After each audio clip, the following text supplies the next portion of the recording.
investor VC, founder de NextTP, uno de los fondos con base en Argentina que tiene más trayectoria, que ha invertido en la mayor cantidad de startups acá. No sé ni cuántas empresas tienen en el portfolio, no sé ni por qué fondo van, ya les perdí. Vamos por el fondo 3, es un fondo de 100 millones, arrancamos en 2011.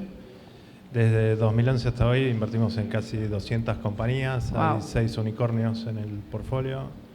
6 unicornios, tranca. Arrancamos temprano. Tranca.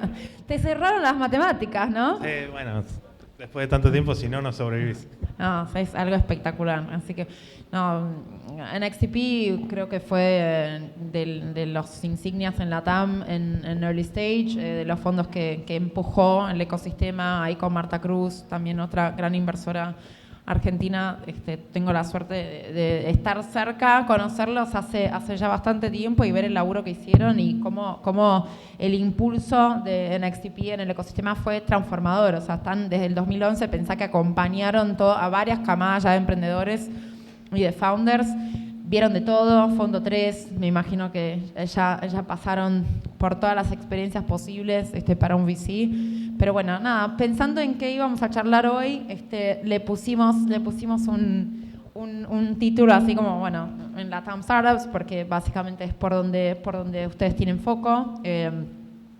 Arrancaron en Argentina, pero me imagino ya tienen inversiones por toda la región. Sí, el 50% de lo que miramos está en Brasil, 30% en México y después Colombia, Argentina, Uruguay, Chile, Perú. Todo eso es el otro 20%, pero hoy creemos que de cualquier startup, invertimos en 2 tipos de startups que sean regionales o globales. No invertimos en compañías que estén específicamente en un país. Y ni siquiera en Brasil, que es donde los números son tan grandes que justificaría que haya un unicornio solo atendiendo al mercado de Brasil.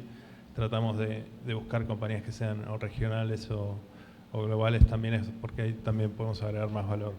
Buenísimo. Bueno, entonces vamos al principio. Bueno, ¿qué tesis están manejando ustedes hoy? ¿Qué están viendo? ¿Qué estadios son los que miran ustedes? Históricamente arrancaron con estadios tempranos, con early stage, pero bueno, ¿en dónde están parados ahora? ¿Siguen en early stage? En early stage, en pre-seed y seed. Invertimos tickets que van entre $500,000 y $2 millones, ticket inicial, y después guardamos 4 millones más para hacer follow-ons. Y lo que buscamos son compañías que sean solo B2B, que estén en negocios que puedan escalar, que tengan esta capacidad de generar revenues recurrentes, crecimiento, escala, márgenes grandes como para poder cometer errores y aprender dónde se genera la atracción, y que puedan disrumpir industrias, porque eso es donde te terminás creando valor y capturando el valor a través de esas oportunidades que hay.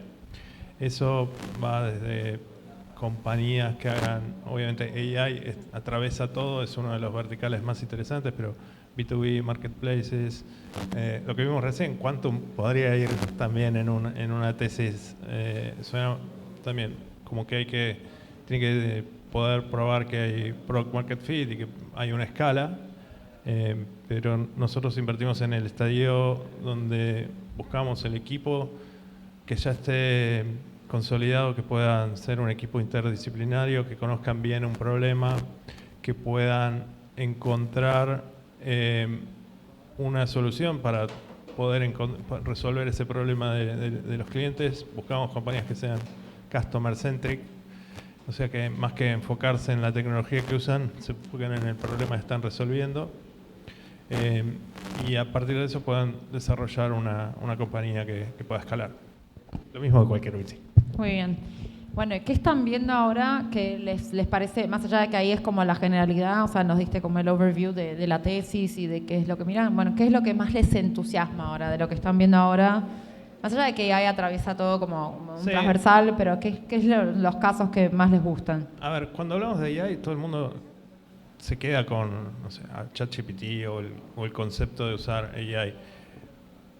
Para mí, AI está cambiando todas las oportunidades de negocios. Esto que mencionábamos en el panel anterior de que se puede crear una compañía donde el 80% de la gente sean agentes Entonces, eso, por un lado, va a dinamizar todos los problemas que podés resolver y va a cambiar industrias por completo.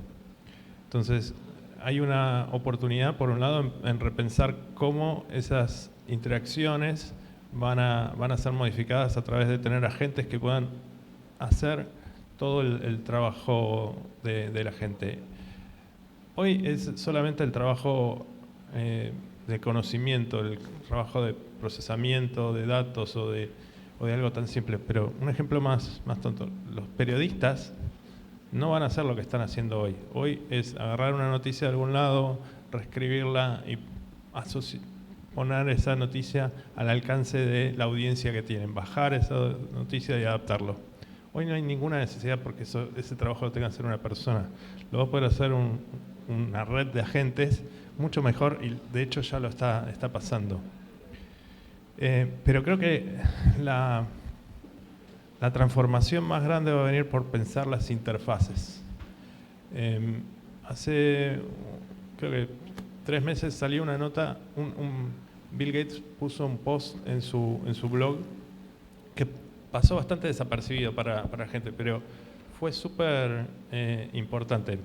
Bill Gates decía que esta revolución, hubo solo 2 revoluciones industriales, 2 revoluciones tecnológicas fuertes. La primera, él dijo que fue el Graphic User Interface y la segunda, ChatGPT. Pero esto lo dijo Bill Gates. Bill Gates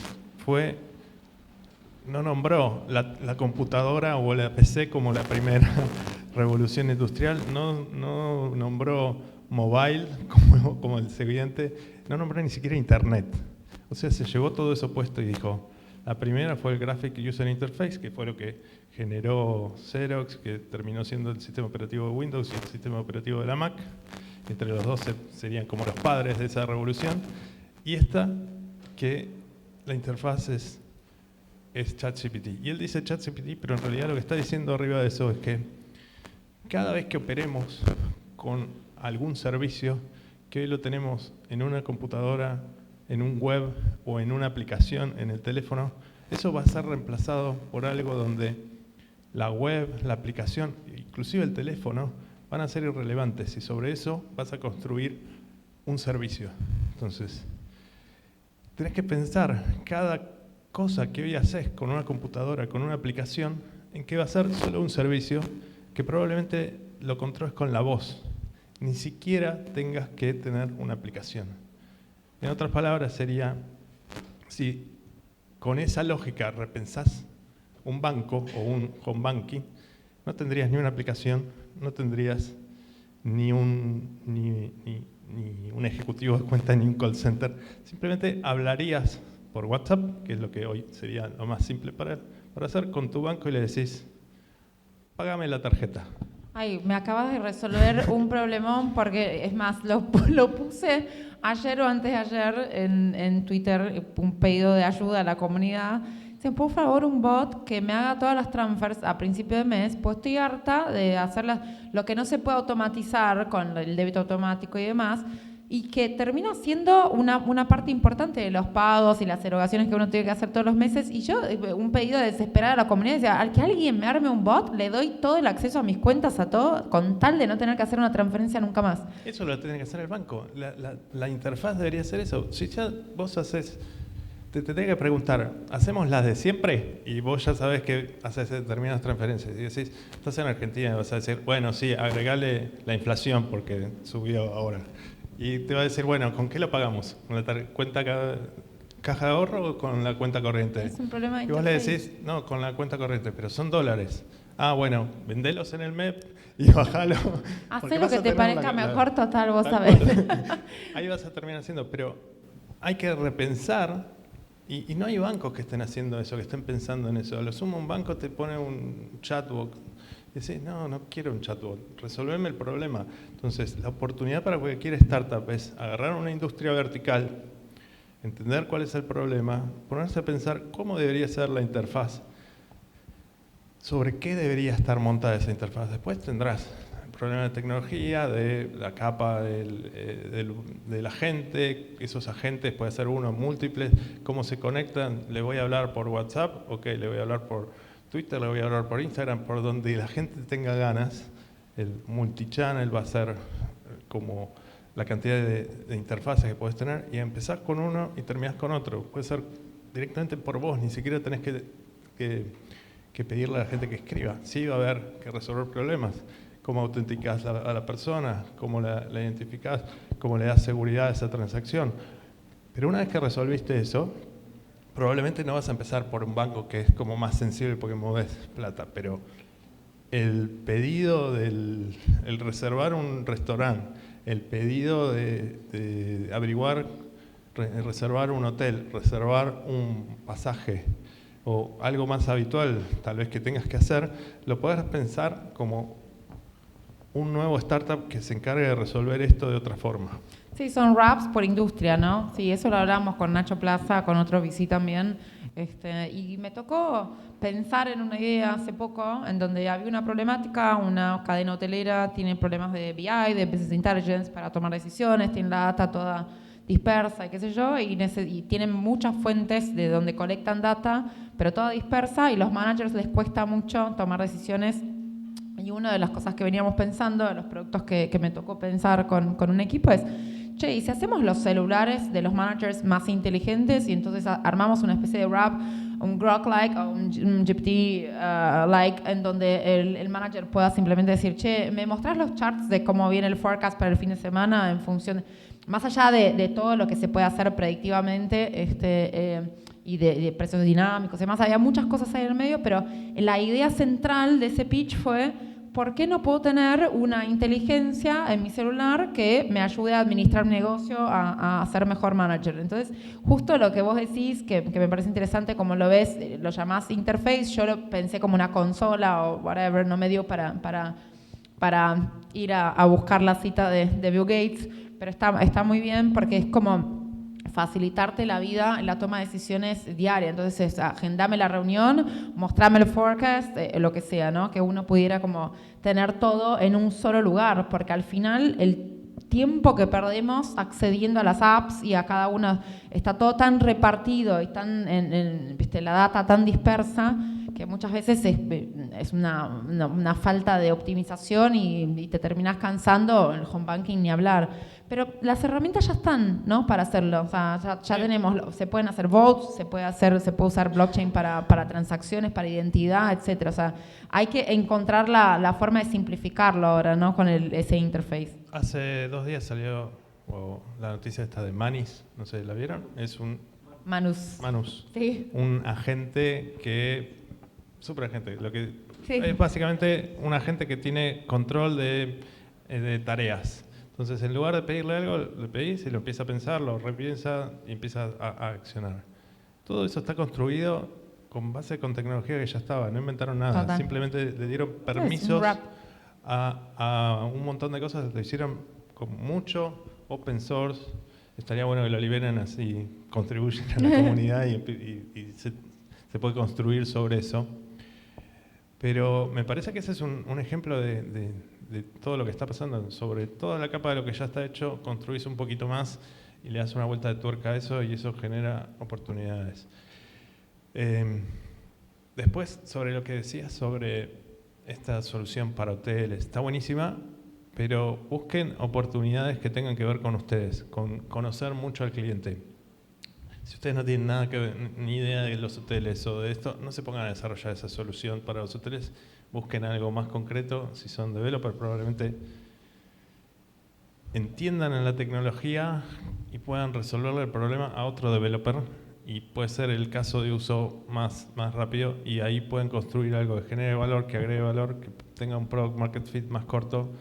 Que ustedes sepan cómo vender ese producto mejor que otros, porque hacer un producto técnico, si son todos técnicos, lo van a poder explicar mejor que otros, en lugar de tratar de buscar ese cliente ideal que es corporativo, que tal vez no sabe cómo, ni siquiera entienden cómo le pueden llegar a vender un producto o tratar de entender cómo es el proceso de procurement de una compañía para llegar con una solución que lógicamente agrega valor, pero ese valor tiene que ser percibido por el cliente, entonces sea mucho más fácil construir una compañía en base de resolverle un problema a otro developer que ya sabes el pain que tiene porque a vos te pasó y un día decidís que pues, cada vez que haces el login de una aplicación tenés que laburar 4 meses con 4 personas para poder resolver esto y un día lo empaquetás eso y sacás una empresa que se llama Auxero haciendo eso para otros y en 5 líneas de código le resolviste un problema a otro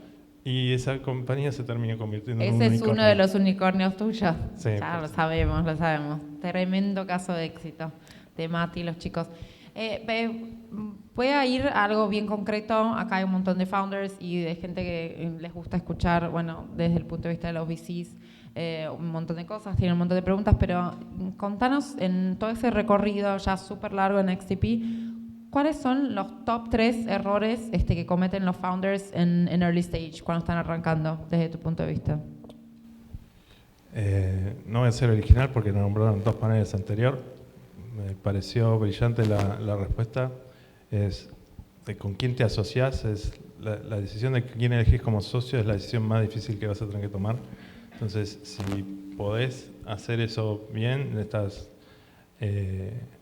súper adelante de la mayor parte de los startups. Elegir un socio solo porque tiene complementariedad en los skills o estudió en tal lugar o puede traer tal recurso, no es la mejor manera. Alineados en valores y en principios y tener una visión clara, me parece que ese es el camino. Por suerte es algo que ya parece estar entendido, por lo menos estuvo muy bien la respuesta del founder. Ese me parece obvio. Después otro es buscar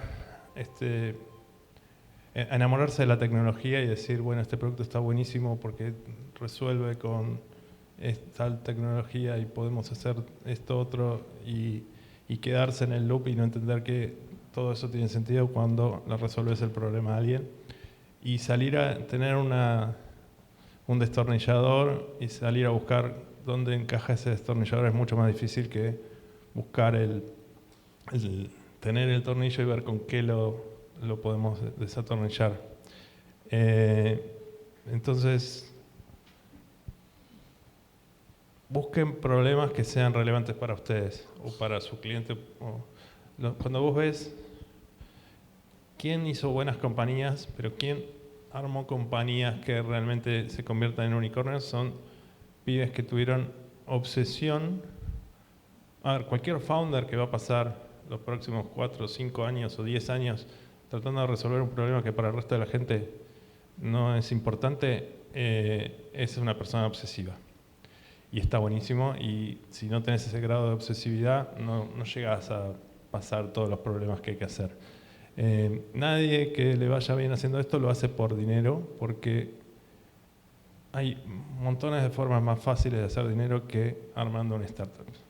Los que lo hacen... Remarca ese punto, es muy importante. Sí, o sea, es el más, camino de las piedras. Si venís por esto, si venís por dinero, probablemente te frustres, no logres, te quedes en la mitad de camino y te vaya mucho mejor haciendo dinero con otras oportunidades que seguramente son mejores. Pero si lo haces por todos los otros motivos y te va bien, terminas generando más riqueza que cualquier otra cosa. Pero los que logran eso, obviamente son todos obsesivos, pero los que logran generar esos unicornios, esas compañías que son tan distintas al resto, son básicamente porque esa obsesión implica lograr algo que no se resuelve con una cantidad de clientes, una cantidad de dinero. Están obsesionados con el crecimiento, con resolver un problema grande de verdad. Y eso, cuando miras para atrás, es porque tienen algún trauma de la infancia. No, esta no me la esperaba. Es en serio. Es un trauma que puede ser con la necesidad de mostrarle a tu padre, a tu madre, a tu familia que podés lograr y construir cosas más grandes.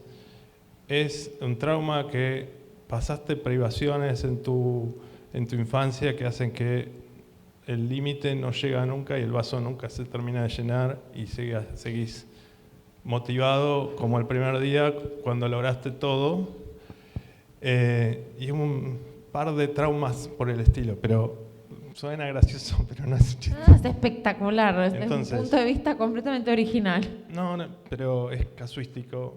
Me imagino, vos ya viste tantos founders que te basás en algo Sí. real. ¿Y qué pasa con los que no están así, no llegan a ese grado de obsesión? Venden antes. Tenemos un ejemplo, una compañía en Brasil que invertimos en una compañía de logística, que básicamente la invertimos antes de la pandemia, pusimos $900.000 por el 18% de la compañía. En ese momento estaban entregando 38.000 paquetes por mes. Vino la pandemia, Brasil, el correo local, que se llama Correos, entra en huelga porque los trabajadores no quieren hacer. En la pandemia todo el mundo quiere comprar cosas por internet, por lo tanto la logística crece. Pasaron de 38.000 paquetes a 7 millones de paquetes en menos de 2 años. El hockey stick que siempre querías ver. La empresa había levantado capital y está buscando una ronda. Esa ronda querían levantar $60 millones y había VCs que estaban dispuestos a poner a $300 millones de evaluación. Vino Mercado Libre, que era el que le daba valor, volumen, mucho del volumen estaba concentrado en eso. La empresa necesitaba economía de escala porque tenía un modelo de pick-up points. Entonces, si van esos pick-up points, necesitan que ese recorrido del lechero, todos los pibes hagan más o menos el mismo camino y tenés que tener volumen para llenar esos camiones todos los días. Mercado Libre también había sido inversor, entonces lo fuimos a buscar para que le dé el volumen y que sea inversor. Les hace una oferta que les dice: te compro la compañía, el 100% de la compañía, por $100 millones. ¿Vos qué haces? Bueno, estos pibes vendieron. Esa compañía hoy sería $1 billion company, vendieron por $100 millones. Les fue muy bien, es un éxito. Nosotros para NextDP multiplicamos muy bien, pero te queda el sabor dulce y amargo. Esa compañía hoy sería el 7º unicornio de nuestro portfolio. Con esa compañía nosotros hubiésemos pagado todo el portfolio, todo el fondo. No pagamos el fondo con esa compañía, fue un buen éxito. Nos sirvió para hacer fundraising del próximo fondo porque generamos un evento de liquidez más rápido del que se esperaba. Pero si esos pibes hubiesen tenido el grado de obsesión y estuviesen haciendo las cosas distintos, no por hacer plata, probablemente hoy sería uno de esos $1 billion companies que todo el mundo admiraría. Y hoy nadie se acuerda de esa compañía. Pero la dilución el riesgo por dilución es altísimo. El riesgo es alto. Es un gran juego para el VC. Sí. Pobre el founder. No, founder, pobre no. Estaban levantando por el 20% de la compañía, estaban levantando $60 millones que les daría capital como para hacerlo. El problema es que tenías que pelear con tu mejor cliente, decirle que no. Tenías que tener la convicción de hacer esto y que te iba a llevar otros 5 o 10 años. Hoy los founders están trabajando en su casa, ya no trabajan más en Mercado Libre. Y también pensaron que esto era fácil y que lo vamos a volver a hacer de vuelta. Y no se dieron cuenta que no es tan fácil hacerlo. Y estar en ese momento justo, con el producto justo, con todo lo demás. Pero eso como para graficar esto de que hablamos de la motivación de los founders. No tenían traumas, entonces. Era gente muy sana, que vino de entornos familiares muy buenos. Así que no estaban lo suficientemente traumados como para seguir adelante cuando tenés todo y decís, bueno, ok, ¿cuánto necesito? ¿Con cuánto le cambio la vida a mi familia? $20 millones es un número que cambia a todos les viene bien, sí. Entonces, pregunta que todos quieren escuchar acá. Cuando vas al el primer pitcheo de los founders acá, ¿les haces la entrevista psicológica? ¿Les indagás en temas personales? ¿Están todos ahora pensando qué trauma van a inventar para levantar con un XTP? Definitivamente lo que me interesa saber es cuál es la motivación. ¿Por qué estás haciendo lo que estás haciendo? ¿Por qué este problema es relevante para vos? Y si te empiezan a hablar de tecnología, claramente no es resolver el problema de la gente, termina siendo más estoy enamorado con la tecnología, con el producto que hago, con esto, entonces sos más product-centric que customer-centric. Es un problema típico de cripto, o sea, lo vemos mucho. Cripto O sea, lo esa es vimos, una esa problemática salió nuestra corriente. Lo venimos hablando en todos los paneles que pasamos, en algún momento tocamos esto, porque en cripto es muy fuerte ese tema, o sea, muchos equipos construyendo porque les encanta cripto, porque sounds cool y porque, bueno, está ahí, pero realmente hay toda una cosa que queda como un poco de lado, que es esa obsesión por el problema y que sea un problema real, ¿no? Sí. Que estemos inventando cosas que no resuelven problemas a nadie. Y hay un montón de problemas reales que se resuelven con cripto. Después el otro problema son las interfaces con cripto. Y esto que hablábamos antes de sin fricción, bueno, cripto no es el caso. Entonces, montones de problemas que vienen con poder, con el triángulo de seguridad, además. No podés hacerlo sin repensar la fricción que generan todas esas interfaces. Entonces, yo creo que uno de los motivos por los cuales cripto no despegó y los subyacentes de cripto sí. ¿Por qué son exitosos los ETF de cripto? Porque no necesitas un wallet, una clave privada, un Trezor para poder comprar. Simplemente decís, compra ARKB y ya compraste bitcoins. Sí, y un poco por eso creo que manejamos con algunos en algunas charlas esta idea de que quizás uno de los casos de éxito más fuertes de cripto va a ser cuando podamos usar los carriles de cripto como espina dorsal del sistema financiero tradicional, ¿no? O sea, cuando esa fusión esté dada, esté habilitada, porque es una, digamos, blockchain y sobre todo stablecoins, una solución fantástica para payments, para cross-border, remittances y todo lo demás. Así que sí. Yo creo que cuando estemos en ese estadio en donde ya no hablemos de cripto, en donde ya sea indiferente por qué carril está yendo o que todo el carril pase por ahí va a ser un momento donde, bueno, lo que nosotros llamamos adopción, que es algo que ni suelo usar, pero ya no va a ser una cuestión porque va a estar adentro de todos los home bankings y del sistema financiero tradicional, ¿no? Para mí convergemos en algún punto. Falta un poco, pero no tanto. No, tal cual, una de las empresas del portfolio es Securitize, que hace exactamente eso, donde termina siendo la infraestructura sobre la cual se montan las finanzas, idealmente de Wall Street, y están metiéndose en ese camino.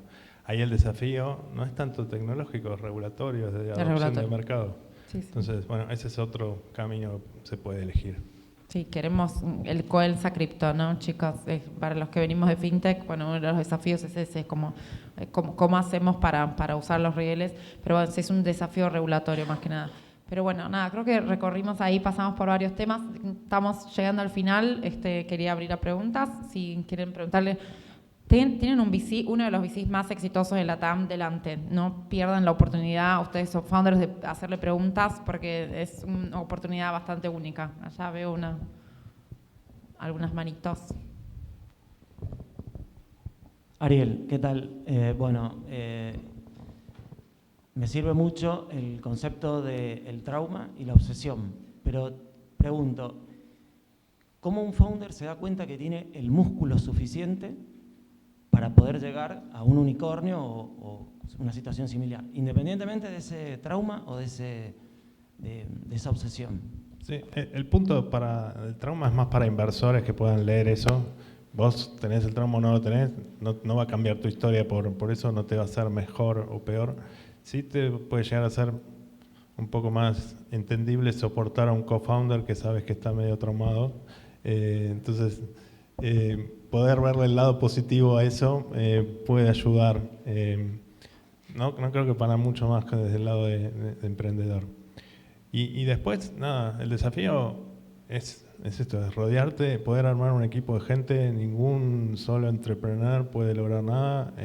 Hay un equipo de gente que necesitas alinear un montón de recursos. Cada startup tiene 3 o 4 patas sobre las que esa mesa se sostiene. Una normalmente es tecnología, otra puede ser marketing, el otro es algún conocimiento vertical de una industria, de ese problema que estás resolviendo. Cada uno tiene que tener por lo menos, pero menos de 3 patas no se sostiene ninguna mesa.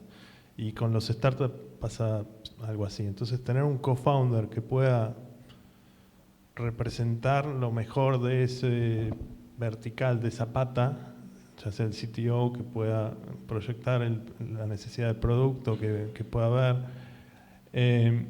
alguien con el conocimiento de una industria para decir, este problema es un problema grave que estamos resolviendo y es importante por esto, por esto, por esto. Y después el marketing de entender cómo generar la distribución de ese producto, cómo hay un modelo de negocios que se sostiene todo esto, que puede no solo generar valor, sino capturar parte del valor que estás generando. Cuando logras eso, tenés la base como para empezar a montar eso. Y ninguno de los startups, de los unicornios en los que invertimos, cuando los invertimos pensamos que iba a ser un unicornio. No se arrancan las compañías pensando en que van a ser un unicornio. A nosotros nos sorprendió más que a los founders el tamaño que tenían. Cuando invertimos en OutZero, que era una de estas compañías, o Tienda Nube, por ejemplo, eso fue en el 2013, básicamente. En ese momento, ni Mercado Libre valía $1.000 millones. Entonces, pensar que la compañía que estábamos invirtiendo ese día iba a valer 3.000 millones, 6.000 millones, era una locura. Entonces, no podés saber. Hoy hay compañías que valen 1 trillón. El hype de evaluaciones que hay en la industria de AI, que no lo tienen el resto de las industrias, es porque vos podés estar invirtiendo en la compañía que va a valer $1 trillón en Latinoamérica y puede estar acá. Entonces, eso podría llegar a pasar. No va a pasar de un día para el otro, va a llevar una década probablemente que ocurra eso, pero eso puede pasar. Antes no te imaginabas que pudiera pasar. Hoy puedo comprobar que las compañías pueden terminar teniendo un cero más del que esperábamos. Y eso va a ocurrir. Por eso es el hype y es lo difícil de explicar por qué algunas compañías tienen estas valuaciones locas. Otra forma de entender eso es, cuando vos ves las compañías más valiosas de Estados Unidos, en los últimos 10 años hubo un cambio donde pasaron de ser compañías de finanzas o de energía a ser 8 de las 10 compañías más valiosas de Estados Unidos son compañías de tecnología. Cuando mirás Latinoamérica, eso está pasando ahora mismo. Hoy hay solo 2 compañías que son las más valiosas de las 10 compañías más valiosas de Latinoamérica, hay solo 2. Mercado Libre y Nubank, entre las más valiosas.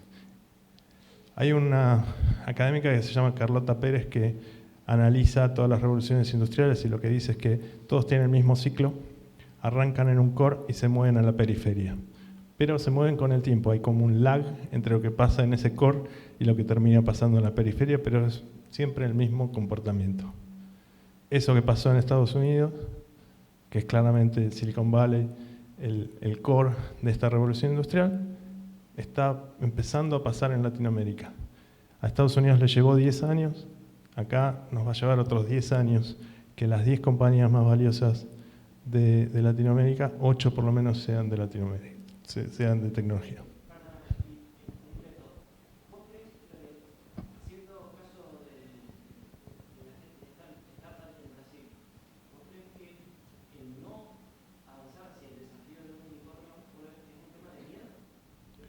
No, es mucho más complejo. Es un tema de ambición. Es qué querés ser cuando seas grande. Es por qué estás haciendo lo que haces hoy. Si tiene que ver con emprender o tiene que ver con lo que te motiva en la vida. Hay gente que por más que logre cosas, no llega a satisfacerse. Entonces...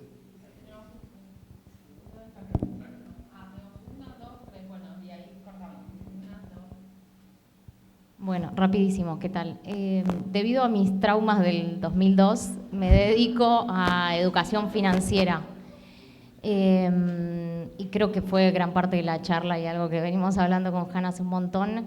Y una de las ideas las presenté en el programa de innovación financiera del Banco Central hace unos años. Ahora me dedico a juegos de finanzas, así que necesito su apoyo, por un lado, después te voy a escribir, pero ¿Cómo ves a la industria EdTech en este momento para la inversión por parte de VCs? Hay VCs muy buenos. Rich Capital, por ejemplo, está fundado por un argentino que se llama Esteban Sosnick. Para mí es uno de los 2 o 3 mejores fondos del mundo. Está en Silicon Valley, pero hay un argentino, por lo tanto es más fácil llegar a ellos. Es una industria que crece, es una industria que todavía no logró tener la cantidad, los billion dollar companies que se suponía que iba a tener. Se suponía que iba a ser una empresa, una industria que lograra esa transformación, y salvo Duolingo y un par más, que son como súper exitosos, no logró lo que se esperaba. Como, no sé, AgTech también pasa lo mismo. Se supone que tenemos todo para lograrlo, pero no salen los startups que la rompan de esa industria. Digo, para mí es una de esas industrias que siempre promete que va a llegar, pero nunca lo logra. Creo que con AI esta vez puede ser diferente. No sé si te ayudo o te desmotivo. Voy a venderle a Duolingo en 5 años. Está buenísimo. Hacer el próximo Duolingo, mejor todavía. Muy buena la charla. Ayer justamente un punto que tocaste, lo hablábamos con Hanna, de la mentoría, del por qué el B2C es tan difícil, y ahora mencionas que no inviertes en B2C, entonces quería saber por qué en tu tesis en particular no inviertes en ese aspecto. Y también una pregunta que va ligada a eso, y es que pues a mí me apasionan mucho las empresas que se salen de esa dicotomía, casos como Notion, como Slack. Entonces quería preguntar, pues me cuesta un poquito en mi pitch transmitir esa visión más amplia que se sale de esa dualidad. Si es que hay algún acrónimo que se podría utilizar en la industria como para transmitir ese mensaje rápido, porque no lo conozco. Sí, a ver, para mí que nosotros no invirtamos en B2C no quiere decir que no haya oportunidad en B2C. Me parece que hay un montón de oportunidades. Nosotros invertimos en B2B porque la relación riesgo-retorno es mucho mejor en B2B que en B2C. Entonces es una cabeza de inversor, no de emprendedor. Yo arranqué como emprendedor y mi salto a ser inversor me costó mucho entender que cuando vos sos inversor no tenés que pelear todas las batallas. Cuando sos emprendedor no hay batalla que no tenés que pelear todos, porque la mínima diferencia entre una batalla que parecía no ganada, la lograste ganar o empatar, te hace mucha diferencia. Siendo inversor no vale la pena hacer todo eso, tenés que concentrar en las mejores oportunidades. Y lo que entendemos nosotros es que esa relación de riesgo-retorno es mucho más fácil hacer que una empresa le venda a otras empresas, y con 3 clientes que lograste, no te moriste. Si vos tenés solo 3 clientes de B2C, te morís. Si no lográs masa crítica y lograrlo. Entonces, el riesgo de una compañía que le vende a otra compañía es mucho menor que el riesgo de una empresa que trata de venderle a una comunidad de gente. Porque necesitas que te vaya bien en ese marketing, en esa distribución de productos. Sí, lo tocamos en todas las mentorías, la dificultad de la adquisición del B2C. Uno tiene que estar más que obsesionado. Yo creo que por eso los founders a veces se enfocan mucho en qué tecnología van a usar o en el producto y demás, pero digo, si estás enfocando en B2C, tu obsesión es cómo vas a hacer para ganar clientes, porque en donde se te va a ir toda la guita es en el CAC y en cómo adquirir y cómo crecer, porque ahí es donde está la dificultad. Entonces, por eso les preguntaba, ¿quién vende? O sea, ¿quién está pensando en cómo van a adquirir esos clientes? ¿Cuál es la estrategia de adquisición y demás? Porque es como en donde mueren casi todos los proyectos B2C. O sea, es ahí en esa... queman todo en los primeros meses y no consiguen esa rápido crecimiento de usuarios. Sí, y ahí la distribución es clave, tener un partner que te ayude a distribuir, que pueda justificar algún modelo. No sé, a mí, mencionaste a Notion, a mí me gusta mucho ROM. ROM Research es un producto que tiene una curva de aprendizaje altísima, es complicado, es difícil, y hay una comunidad de fanáticos que lograron estar por atrás de eso, que son los que hacen la diferencia, que puedan lograr que ese producto se distribuya. Si podés identificar ese core de researchers, en este caso fue lo que, y de cosas medio científicas, de gente que toma nota de una forma distinta, y podés resolver un problema de una forma muy grande, pero en un vertical muy chico, y tener ese monopolio de ese segmento es lo que te va a permitir crecer para otros segmentos de mercado. Hay un libro muy viejo que es Cruzando el Abismo, Crossing the Chasm, de Geoffrey Moore, que no es el de la ley de Moore, que tiene un modelo donde dice cómo atravesar esos abismos que hay entre los early adopters y la early majority, que me parece que es el camino para hacerlo, y por eso es un libro como muy clásico. Ari, veo una pregunta más y veo Sí. una ya, pero un segundito, que tenemos una acá. ¿Tenés dos preguntitas más y cerramos? Dale, dale. Bueno, Sí, genial, gracias Ariel por compartir los conocimientos. Mi nombre es Felipe, soy founder de Sati y nosotros enviamos y recibimos stablecoins y Bitcoin usando WhatsApp. Pero en este viaje a Argentina me di cuenta que la comunidad no habla mucho de fracasos. Es algo que en mi crecer como emprendedor en Silicon Valley es muy común. Vas a los bares y compartes con otros emprendedores y con inversionistas fracasos, ¿no? Para poder aprender de ese conocimiento. Entonces, tengo una pregunta combinada, se responde muy sencillo. Es, en tu larga experiencia de inversión, ¿cuál fue esa empresa en la que no invertiste y te arrepientes? Y Un dos, una.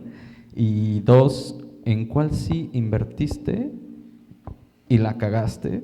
Porque Ahí hay más, tu tengo más. tesis era mala. O sea, ¿cuál fue esa tesis que no se cumplió?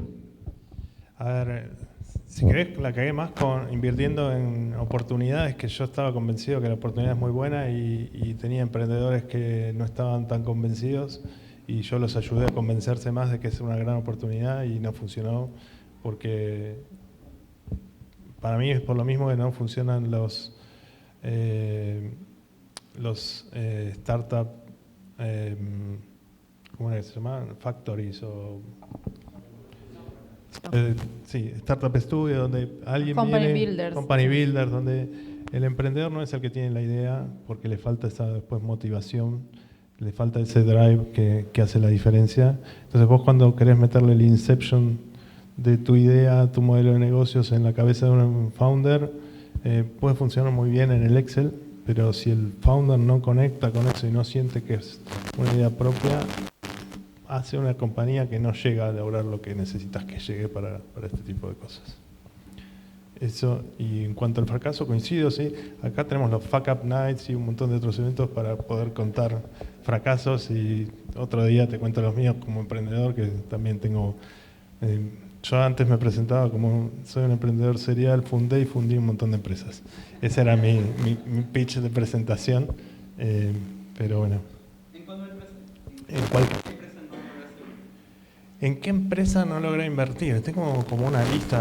A ver, si querés, una que me duele un poco más. Hace poco yo tuve la chance de invertir en una compañía que se llama SpaceX, bastante temprano, no como con el fondo, y entraba una evaluación que creo que eran como $300 millones, que me parecía una locura para una compañía que no tenía un modelo de negocios en ese momento.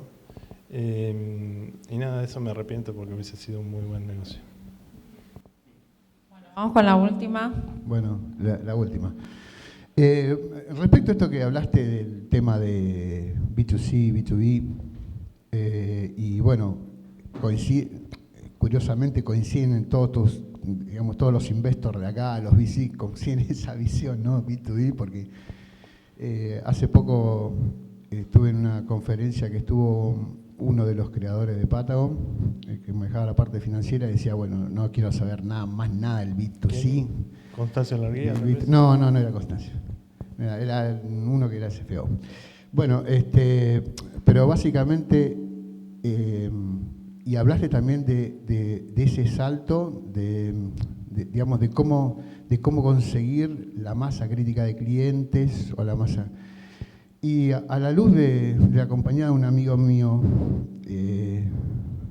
que fue comprada por otra gran compañía, o sea, la compañía Aucero de Matías Wolowski, que creo que ustedes invirtieron algo, no sé si SID Sí. o Early. Fuimos el primer teque institucional de... Sí, estuve hablando con Martita Cruz sobre eso. Pero digo, yo, antes que Matías la creara, yo había incubado una empresa, había ganado un programa de incubador de acá de la ciudad. Y le fui con un problema porque Matías manejaba el tema de Federation Services, o sea, delegación de autorizaciones. Yo tenía un gran problema. O sea, mi plataforma iba a manejar a 7 millones de personas, concurrentes, ¿no? O sea, reemplazar, conectar, igualdad. Entonces fui desesperado, porque tomamos cursos con ellos en Microsoft, y le digo, Matías, me tenés que salvar. Digo, si vos haces esto, si vos creás una compañía en la cual te encargás de esa parte, yo la necesito, me salvás y te llenas de plata. Creo que se la vas a vender a todas las empresas grandes, o sea, un B2B. Bueno, el tiempo siguió, él con Eugenio siguieron ese modelo, no creo que por mí, sino por una cuestión de facilidad, y se dieron la cabeza contra la pared. Y después creo que pivotearon a desarrollar una comunidad. Y después, a los años, lo compró Okta. Que Okta sí tenía un modelo B2B, y había empezado mucho antes que Matías. O sea, yo llegué a la conclusión de que yo no estaba equivocado, pero estaba tarde, porque Okta ya estaba. Y la diferencia es que, a ver, OutZero no le vende a... No le vende a empresas, le vende al desarrollador, el cliente de OutZero. Pero OutZero creó la comunidad, y Okta no tenía esa comunidad. Sí, bueno, es tal vez uno de los motivos por los cuales compraron, pero para mí la clave del éxito de OutZero es parte no solo del producto, sino es que son super customer centric y definieron que su cliente no es la empresa, el cliente es el developer que resuelve en 5 líneas de código su problema. Entonces, y después hay una empresa que fue el cliente del developer que termina pagando, y tal vez el developer que tomó la decisión de implementar OutZero es un pibe que trabaja del otro lado del mundo, contratado por una empresa que le vende a otra empresa, que le vende a otra empresa, pero terminó codeando ese pibe la aplicación que después le terminan vendiendo por 50 veces más el valor del pibe de la hora que tomó la decisión de poner el producto. Eso mismo que pasa con OutZero, pasa con Vercel. Vercel, Guille Rauch, otro argentino que está montado en un unicornio gigante, tiene el mismo modelo de negocios. Le resuelve un problema a una comunidad de desarrolladores que quieren desarrollar con código abierto, que se bajan las librerías y que resuelven el problema de cómo tengo un web en 10 minutos arriba y me resolvió un problema. Y después quien termina pagando la cuenta no es el desarrollador, es el que le contrató el sitio y demás. Entonces, volviendo a esta decisión de quién es su cliente, desarrollen para otro developer, si sos developer, porque entendés el problema, entendés lo que estás haciendo, no tratas de venderle a la compañía, a la compañía de hoteles y cadenas que están en otro lado y que no tenés ninguna relación con ellos, no entendés el problema, no entendés cómo compran. Buscá un problema que sea importante para vos. Si vos sos un developer, mundo cripto y demás, tenés este problema todos los días, te rompe las bolas esto, vos sos ese cliente. Si vos podés resolverte un problema para vos, usando agentes, lo que sea, ese mismo problema le va a pasar a otros desarrolladores como vos y sobre eso empezás a construir una compañía que puede ser mucho más grande de la que creen. Buenísimo, está buenísima la perspectiva. Gracias, Ari. Muy bueno.